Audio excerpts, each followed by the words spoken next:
Assalomu alaykum. Bugun sizlarga Shashkada ikkinchi yurishdan keyin yutuq vaziyatini ko'rsatib o'tmoqchiman. Boshladik. 7 to'rga D5, AB to'rga qorilar shu yerda B5 yursa yutqizadi. Yoki xuddi shu holatni AB to'rga B5, 7 to'rga qorilar agar D5 yursa yutqizadi. Oqlarda F3 yurishi yutuqqa olib keladi. Faqatgina F2 E3 yurishi. Endi qorilar chap qanotini umuman ishlata olmaydi. Deylik H6 J5 ga yursa biz JF4 yurib bitta tosh yutib olamiz. Oqlarda yutuq. Yoki F6 J5 yursa biz D4dagi tosh bilan H4 ga olamiz, yutuq. Yoki EF4 yursa biz J3dagi tosh bilan olamiz, bu ham yutuq. Endi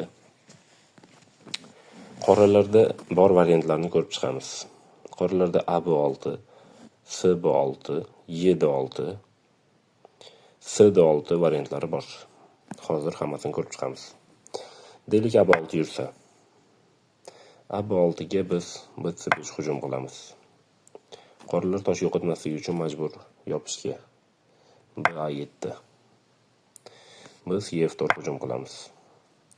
Qorilar yana majburiy xod C7 D6 ga yuradi. Biz BA3 yuramiz.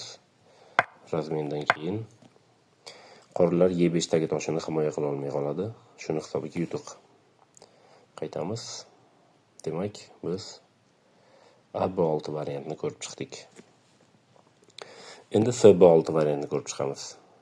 C7 B6 ga biz BC5 yuramiz. Qorilarda ikkita variant bor. B8 C7 ga yoki D8 C7 ga. Ikkitasini ko'rib chiqamiz. Deylik, B8 C7 ga yursa, biz E4 dan hujum qilamiz. C7 D6 bilan yopishga majbur. Biz B2 A3 ga yuramiz. Razmendan keyin xuddi boyagi holat, qorilar E5dagi toshni himoya qila olmay qoladi. Qaytamiz. Deylik D8 C7 ga yursa-chi. D8 C7 ga yursa, biz yana E4 dan hujum qilamiz. CD6 yopishga majbur. Biz B3 o'ynaymiz. Xuddi boyagi holatga qaytyapmiz. Yutuq bu ham. Demak, CB6 variantini ko'rib chiqdik. Endi CD6 ni ko'rib chiqamiz.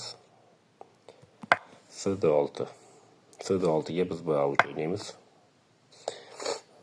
Demak, AB6 o'z-o'zidan yo'q. Biz BC5 o'ynaymiz. Bizda bitta ko'p, yutuq. BC7 yoki DC7 varianti bor. Deylik DC7 o'ynasa, biz E4 o'ynaymiz. AB6 o'z-o'zidan yo'q, xuddi boyagindek. Biz BC5 o'ynaymiz. CB6 o'ynasa-chi? CB6 o'ynasa ham BC5 o'ynaymiz. Xuddi boyagi yutuq holatga keldik.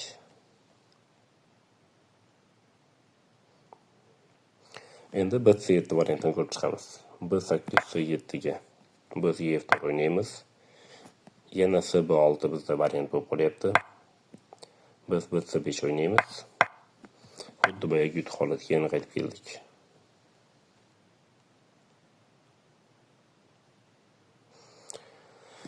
AB6, CB6 hamda CD6 ni ko'rib chiqdik. Endi YD6 variantini ko'rib chiqamiz. YD6 ga B3 o'ynaymiz. O'z-o'zidan AB6 yo'q. Biz BC5 berib tosh yutib olamiz. Uchta variant qolyapti. CB6, D7, F7. Demak, hammasini ko'rib chiqamiz. CB6 o'ynasa, biz BC5 almashib olamiz.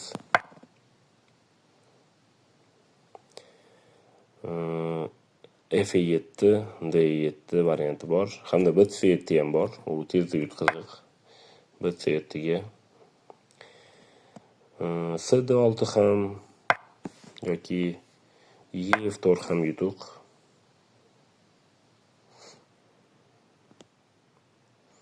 Qaytamiz.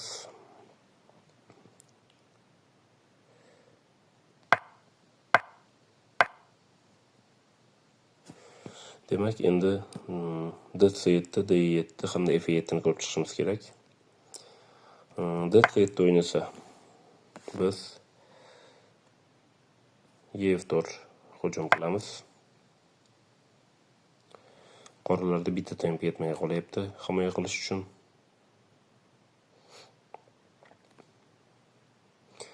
Agar F5 o'ynasa-chi? F5 o'ynasa biz D4dagi tosh bilan 2 olamiz. Qorlar ham 2 oladi. Biz A1dagi tosh bilan C3 ga olsak, bizda yutuq.